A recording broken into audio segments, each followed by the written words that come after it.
The Ice Road just came out on Netflix a couple of weeks ago. It stars Liam Neeson and Lawrence Fishburne, and I'm pretty much willing to watch anything with Morpheus and that guy from Taken. So let's give it a shot.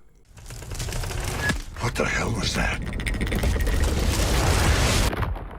Sweet Jesus, that ain't good. The Ice Road opens with a mine way up in Canada that explodes, and it traps a group of miners underground.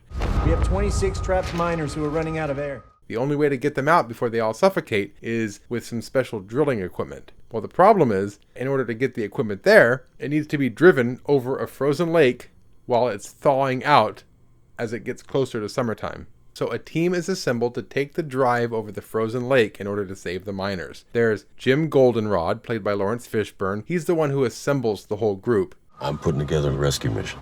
There's Tantu. She has a brother that's trapped in the mine, so she's especially motivated to help. I'm in. There's Tom Varney. He's the risk assessment guy who is pretty much only along for the ride. He doesn't really know how to drive or really what to do, so he's just mostly in the way. Do us all a favor, Mr. Varney, and get back in your truck. And there's Mike McCann, played by Liam Neeson. Mike brings along his brother, Gertie, who's a war veteran who suffers from PTSD and aphasia. He's got this thing called aphasia, which is... I know what it is. And I've never actually heard of aphasia, so I had to look it up. Aphasia is an inability to comprehend or formulate language because of damage to specific parts of the brain. In the case of Gertie, he can understand language just fine, but he can't really speak. How long to go with them? With them for the time over. For them, for me. He's asking what all this entails, Doctor.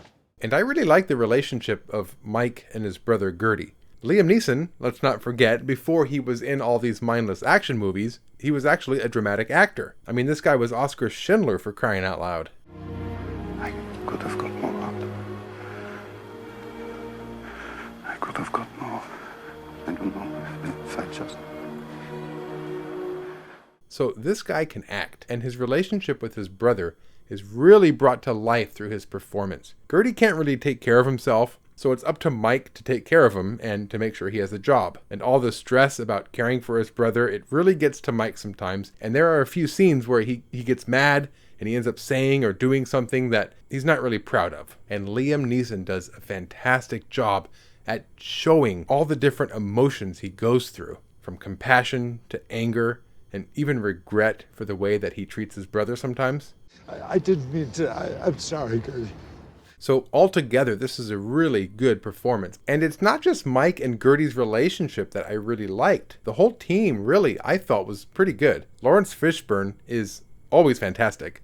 He really makes a great leader character. His voice alone is so commanding. So when he's like giving warnings or directions, I really buy it. Up over Manitoba Pass. Third leg, Manitoba Ice Road to Old Manitoba Bridge. In Tantu, she's got like a punk rocker edge to her, but she's also really worried about her brother. So she just wants to do the best job she can to help, even though sometimes she could be a bit difficult to work with. He fired me. I got upset, took a swing at him. Told news.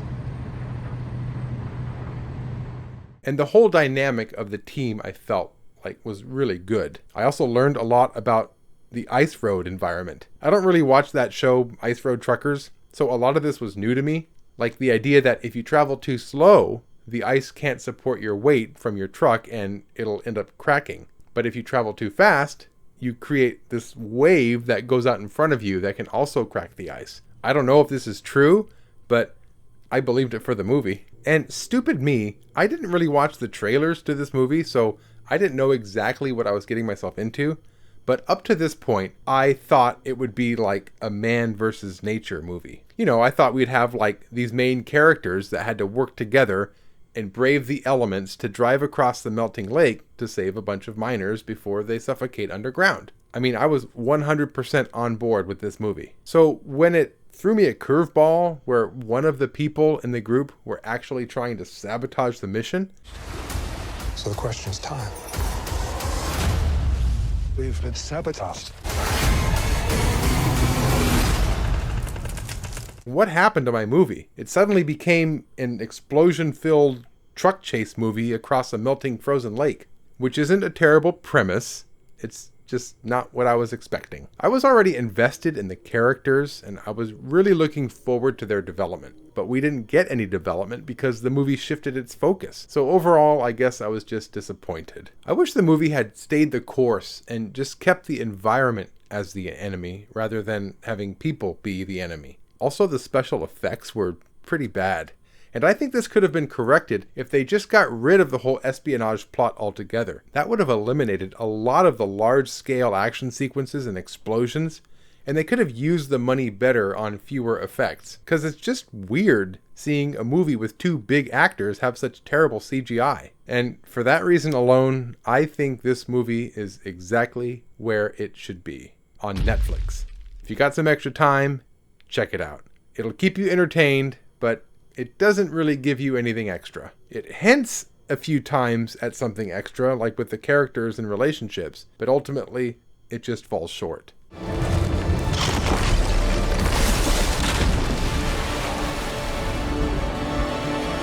Thanks for watching, everyone. My name's Kenny. And until next time, let's not just watch movies, let's talk about them too. Yeah, Liam Neeson and Lawrence Fishburne, they deserved a lot better than that.